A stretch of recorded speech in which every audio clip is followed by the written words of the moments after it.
Bonjour à toutes et à tous et ravi de vous retrouver. Alors nous allons parler aujourd'hui du Brexit. Et oui, vous vous souvenez, en juin 2016, nos amis britanniques ont choisi de quitter l'Union européenne. Et là nous sommes donc maintenant fin 2020. Finalement, aucune véritable décision n'a été prise, mais ça y est. La date butoir, c'est le 1er janvier 2021. S'il n'y a pas d'accord entre le Royaume-Uni et l'Union européenne, eh bien on va retomber dans le passé avec des droits de douane, des visas, donc on va refermer entre guillemets les frontières. Alors est-ce qu'on va trouver un accord? Ça paraît peu probable, mais néanmoins le vrai problème c'est qu'aujourd'hui on a l'impression que ce sont essentiellement les Anglais qui vont souffrir de ce Brexit, alors que nous, notamment les Français, on pourrait en bénéficier. Eh bien, je vais vous le montrer, malheureusement c'est complètement faux, comme souvent d'ailleurs beaucoup d'idées reçues qu'on a en France. C'est triste à dire, mais ce Brexit, qu'il soit dur ou pas d'ailleurs, sans accord ou avec accord, va coûter plus cher à la France qu'au Royaume-Uni. Comment cela est-il possible? C'est vrai que ce n'est pas politiquement correct de le dire, mais vous le savez, sur cette chaîne, je ne vous dis que la vérité, bien entendu, et on essaye de faire table rase des idées reçues et malheureusement de beaucoup de mensonges qu'on entend un peu partout. Et bien là, on va voir avec des graphiques, avec des chiffres, toujours évidemment en toute transparence, sans langue de bois, de façon pédagogique, que malheureusement, aujourd'hui, la France est plus menacée par le Brexit que le Royaume-Uni. Alors comment on voit ça? Eh bien, on va commencer tout de suite avec déjà un premier élément, c'est que, alors vous le savez, le Royaume-Uni n'est jamais entré dans la zone euro, donc il a gardé son indépendance monétaire et donc il a pu activer la livre sterling comme une arme de politique économique. Et donc là, vous voyez, vous avez ici donc la livre sterling par rapport à l'euro, c'est la courbe bleue. Donc quand la courbe bleue baisse, ça veut dire que la livre sterling se déprécie. Et donc là, on voit très bien, vous voyez, en 2016, beaucoup annonçaient l'effondrement du Royaume-Uni, mais en fait, c'est la livre sterling qui a baissé. Et donc ceci a permis, regardez bien, ça c'est la croissance britannique, de se maintenir sur des niveaux de l'ordre de 2%. Alors bien sûr, ensuite, on a eu la pandémie, comme tout le monde, j'ai envie de dire. La livre sterling reste particulièrement faible. Donc ça permet aux Anglais de pouvoir continuer d'exporter. Alors il y a un petit peu d'inflation sur les importations, mais ça ne contrebalance pas l'avantage positif. Donc finalement les Anglais, en contrôlant la livre sterling, en ayant une livre sterling de combat un petit peu dépréciée, ont pu dynamiser leur économie. Donc vous voyez que l'effondrement annoncé depuis 2016, c'est ici 2016, ça n'a pas eu lieu, il y a bien eu une dynamique de croissance qui est restée soutenue. Ça c'est le premier élément. Deuxième élément, bien sûr, la Banque d'Angleterre, qui a soutenu au maximum l'activité britannique. Donc là, on a les taux d'intérêt de la Banque d'Angleterre, c'est la courbe rouge. En bleu, c'est la Banque Centrale Européenne. D'ailleurs, on voit à cet effet que la Banque d'Angleterre a toujours été beaucoup plus pragmatique que la BCE. Par exemple, ici, en 2011, vous voyez, quand on était encore dans la crise, les Anglais ont maintenu leur taux d'intérêt très bas, alors que nous, on les a remontés. Évidemment, ça a cassé la croissance dans la zone euro. Ensuite, là est arrivé le Brexit. Les Anglais ont tout de suite aidé. Ils ont baissé le taux d'intérêt justement pour relancer la machine, pour faire baisser également livre sterling, et regardez, c'est assez incroyable parce que ça a bien fonctionné. Donc comme en fin 2017 on avait une croissance soutenue au Royaume-Uni, les Anglais ont commencé à remonter les taux d'intérêt, et puis bien sûr avec le Covid ils les ont rebaissés au niveau de la Banque Centrale Européenne. Et surtout l'important c'est que ça a fonctionné, chez nous on a une planche à billets énorme, au Royaume-Uni aussi, mais au Royaume-Uni ça a fonctionné, la croissance économique a été plus forte parce que justement l'économie arrive à mieux absorber, à mieux gérer, parce que justement elle est plus flexible, ce qui malheureusement n'est pas le cas chez nous. Donc maintenant on va voir les derniers indicateurs avancés qui viennent de sortir là aujourd'hui même, le 16 décembre, au moment où nous tournons cette vidéo. Que voit-on? Eh bien sûr, on a, la pandémie, donc l'effondrement du PIB britannique, le redémarrage au troisième trimestre. Regardez les indicateurs avancés. Dans les services en vert, on est pile à la barre des 50, ça veut dire en stagnation de l'activité malgré le confinement assez dur au Royaume-Uni. Et regardez surtout dans les services, ça y est, on est reparti en croissance forte. Ça continue d'augmenter à un niveau de 58, ce qui voudrait qu'on pourrait faire près de 4% de croissance dans l'activité industrielle au Royaume-Uni. Donc vous voyez que les Anglais, ils pourraient déjà retrouver le chemin de la croissance dès le début 2021, ce qui malheureusement n'est pas le cas pour nous en France. Et regardez, si on compare justement l'activité dans l'industrie notamment, donc on va dire hors effet confinement, entre guillemets, parce que bien sûr que ça a joué, ici on le voit, alors ça a baissé partout lors du premier trimestre et du deuxième trimestre 2020, surtout à cause de la pandémie. Ensuite, regardez le redémarrage. Les Anglais, c'est en rouge, donc on a un très fort redémarrage industriel. Par contre, nous, c'est en bleu. Eh bien, on était même en récession au mois de novembre. Là, ça redémarre un petit peu au mois de décembre au gré du déconfinement. Mais vous voyez le gap, l'écart de croissance. Donc c'est ça qui est complètement fou. On a un mal identique, cette pandémie dramatique, peut-être encore plus dramatique au Royaume-Uni qu'en France d'un point de vue sanitaire, mais pourtant, économiquement parlant, les Anglais s'en tirent mieux. Une preuve effectivement qu'on a une économie britannique qui est plus réactive, qui est plus dynamique et donc qui peut mieux affronter les chocs. Par exemple, la pandémie, mais aussi, bien entendu, le Brexit. Et puis alors, autre élément favorable pour nos amis anglais, c'est qu'ils ont effectivement le plein emploi. Donc là, on a le taux de chômage britannique. Vous voyez que, effectivement, dans les années 2010-2011, on avait un niveau de l'ordre de 8%.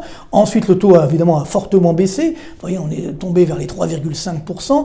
En données, évidemment, comparables avec la France, ce qu'on appelle le Bureau international du travail.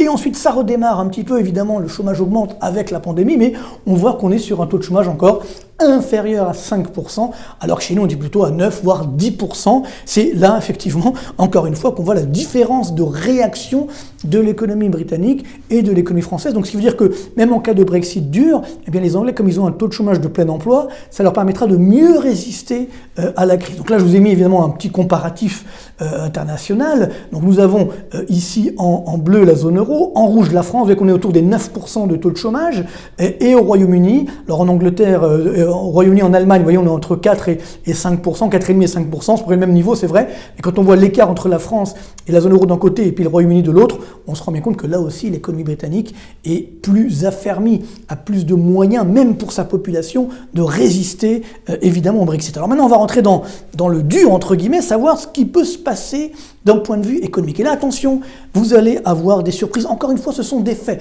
C'est une réalité économique. Donc il faut savoir que le Royaume-Uni est pour nous notre 6e partenaire commercial, 7% à peu près de nos exportations.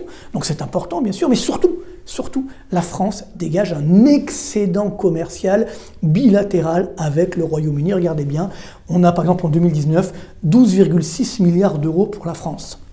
Ce qui veut dire que si le Brexit se passe mal, évidemment, ce qui est un excédent pour nous est un déficit pour les Anglais. Donc si, bien entendu, le Brexit se passe mal, eh bien, on comprend bien que cet excédent commercial va fondre comme neige au soleil. Et donc on en a évidemment besoin, parce qu'on a beaucoup de déficits avec énormément de pays. Alors, à l'inverse, les Anglais, finalement, ils se disent, bon ben, on va réduire peut-être notre déficit. Donc vous voyez que là aussi on a un même effet, mais malheureusement une conséquence beaucoup plus grave pour nous. Et d'ailleurs, là où je vous ai mis le déficit commercial annuel entre le Royaume-Uni et l'Union européenne, 121 milliards d'euros. Donc c'est vrai que souvent on dit, oh là là, si les Anglais quittent l'Union européenne, ben évidemment ils vont moins commercer avec nous. C'est vrai que l'Union européenne c'est à peu près 50% des exportations britanniques, mais on oublie également que les Anglais importent énormément de produits de l'Union européenne. Donc à tel point qu'ils importent beaucoup plus que ce qu'ils n'exportent. Si on enlève bien sûr les exportations d'énergie, donc de pétrole notamment avec le pétrole de la mer du Nord, mais regardez bien, 121 milliards de déficit des Anglais en notre faveur de l'Union européenne. Pour la France, 12,6 milliards d'excédent. Donc vous comprenez que si jamais le Brexit se passe mal, eh bien, on risque de perdre cet excédent. Voilà la grande difficulté, voilà ce qu'on ne veut pas regarder. Et j'ai pris quelques exemples, parce qu'on est à la période des fêtes, vous voyez, le champagne, eh bien, 10% de nos exportations de champagne vont outre-Manche. C'est le premier ou le deuxième partenaire commercial de notre secteur du champagne, notre secteur phare. Donc le Royaume-Uni a un rôle important, notamment dans tout ce qui est industrie agroalimentaire.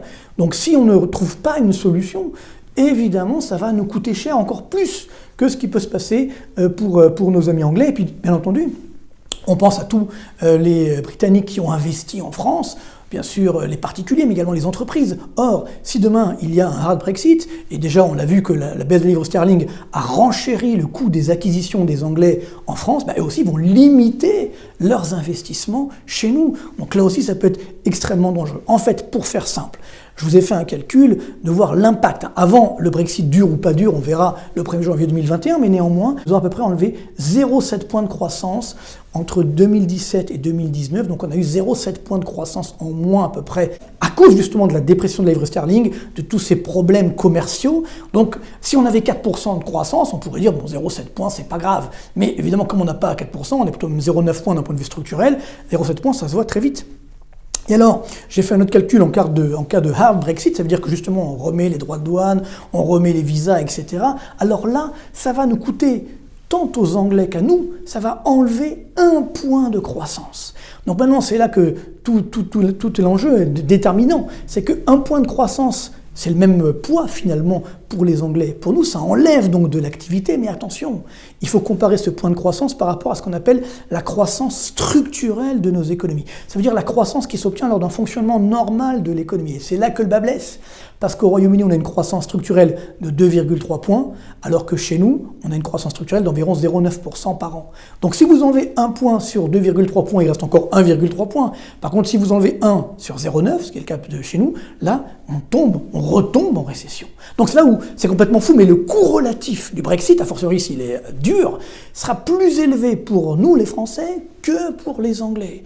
Et en plus, bien entendu, on a, nous les Français, des poids, des boulets, j'ai envie de dire, que n'ont pas nos amis anglais. D'abord, évidemment, la dette publique. Alors évidemment, avec cette crise dramatique, la dette publique augmente partout, mais regardez bien, c'est en France, si on se compare à nos amis anglais. Donc là, on voit bien l'importance. Vous voyez que pendant, justement, les années difficiles, les Anglais ont essayé de maintenir une dette publique autour des 80% du PIB, alors que nous, on est remonté, évidemment, sur les 100%. Et donc, ça, c'était avant la crise. Aujourd'hui, les Anglais remontent, bien sûr, vers les 100%, mais nous, on est déjà à 115% de dette publique par rapport au PIB. Et on va aller vers 130, alors que les Anglais vont se maintenir autour des 110 maximum. Donc c'est vrai que c'est énorme dans les deux cas, mais néanmoins il y a un écart qui est extrêmement important. Autre enjeu déterminant, bien sûr, la dépense publique. La France est toujours numéro 1 mondial des dépenses publiques. Ici, on le voit par rapport à notre PIB. Envers, c'est la zone euro. Donc, nous, je vous rappelle le chiffre, à peu près 56%. Ça dépend des années. Ça, c'est jusqu'en 2019, parce qu'avec 2020, ça va augmenter, évidemment. Alors que les Anglais sont, à regarder bien, 41% de dépenses publiques par rapport au PIB. Ça, c'est très important. Parce que ça veut dire que nous, on a utilisé au maximum nos cartouches. 56%, c'est déjà énorme. On va encore l'augmenter, mais c'est compliqué. Alors que comme les Anglais sont à 41% de dépenses publiques, ils peuvent encore augmenter les dépenses publiques pour faire face au Brexit, pour faire face à la crise. Ça sert à ça, les dépenses publiques. Quand il y a des crises, il faut pouvoir les utiliser. Alors quand vous en avez beaucoup, c'est plus compliqué, mais quand vous en avez peu, c'est plus facile d'utiliser cette marge de manœuvre. C'est évidemment ce que vont faire les Anglais dans les prochaines années. Autre élément très important, les impôts, parce que si on est numéro 1 mondial de la dépense publique, c'est également le cas pour les impôts, numéro 1 mondial des impôts. Je vous montre ce graphique avec, vous voyez, la France, ça c'est les chiffres d'Eurostat, tout à fait officiel, quasiment 48% de prélèvements obligatoires par rapport à notre PIB. Vous voyez que c'est la France, oui, c'est bien nous sommes numéro 1, alors que nos amis anglais, où sont-ils? Ils sont là. Vous voyez, c'est un niveau de l'ordre de 35%. C'est beaucoup, bien sûr, mais c'est beaucoup moins. Il y a plus de 10 points d'écart par rapport à ce qui se passe chez nous en France. Donc là aussi, en cas de coup dur, les Anglais pourront augmenter un petit peu les impôts, éventuellement, mais ils ne le feront pas. Et c'est là où il faut être sérieux. Quand j'entends depuis des années, on me dit « Oui, mais ne vous inquiétez pas, alors tous les Anglais vont venir en France. La City de Londres, donc la place financière de Londres, va arriver à Paris. » J'aimerais bien, évidemment, tout le monde aimerait ça, mais il faut être sérieux. Pourquoi les Anglais vont-ils quitter un paradis fiscal pour un enfer fiscal? Soyons sérieux là aussi. Bien sûr qu'on a envie d'attirer les Anglais ou d'attirer d'autres populations, d'autres entreprises, mais il faut baisser notre pression fiscale. Tant qu'on a une pression fiscale aussi élevée, il ne faut pas rêver. Évidemment, on ne pourra pas concurrencer nos amis anglais qui, eux, justement, sont déjà en train de préparer le coût du futur. C'est-à-dire ils sont en train d'investir et de lier des liens commerciaux très étroits, bien sûr, avec les États-Unis, avec tous les pays du Commonwealth, avec beaucoup de pays émergents. Et nous, évidemment, on regarde, spectateurs, et on se dit, non, tout va bien se passer, les Anglais vont souffrir pour le Brexit, et pas nous. Quelle erreur encore stratégique de nos dirigeants. C'est quand même bien dommage de refuser de voir la réalité. Et pour terminer, un petit tableau, vous aurez les chiffres complémentaires. Regardez, en 1995 et 2019, donc en 25 ans à peu près, les Anglais avaient une croissance structurelle à l'époque de 1,2%, on avait 2%. Je vous rappelle la croissance structurelle, celle qui s'obtient lors d'un fonctionnement normal de l'économie. Les Anglais ont réformé leur économie, ils ont fait des réformes, ils ont modernisé leur économie, ils ont baissé la pression fiscale, ils ont baissé, je dirais également, pas mal de dépenses publiques inefficaces, et donc regardez, la croissance structurelle britannique est montée à 2,3%, alors que nous, on est tombé à 0,9%. Donc voilà encore une fois le problème. Alors, vous voyez, en termes de PIB par habitant, vous voyez, alors les Anglais étaient 17e en 95, ils sont 22e aujourd'hui, c'est un peu logique parce qu'il y a des nouveaux pays émergents qui arrivent, mais nous les Français, nous étions 12e en 1995, nous sommes 23e aujourd'hui, derrière les Britanniques. Donc il faut arrêter comme ça de se voiler la face. On a fait des erreurs, nos dirigeants politiques ont fait des erreurs stratégiques,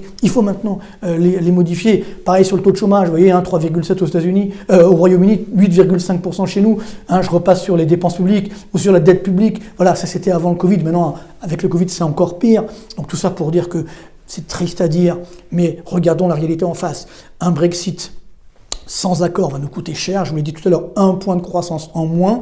Mais 1 point de croissance en moins au Royaume-Uni, il restera encore 1,3% de croissance par an d'un point de vue structurel. Alors comme nous, notre croissance structurelle est à 0,9%, si on enlève 1 point, eh bien évidemment, on retombe en récession. Donc voilà le coût. Donc il faut absolument, je l'espère, qu'on trouve un accord, mais ne l'oublions pas. Et c'est ça le drame, c'est que le Brexit risque de nous coûter plus cher à nous, les Français, qu'aux Anglais. Voilà pourquoi, encore une fois, il faut prendre le taureau par les cornes et moderniser enfin notre économie.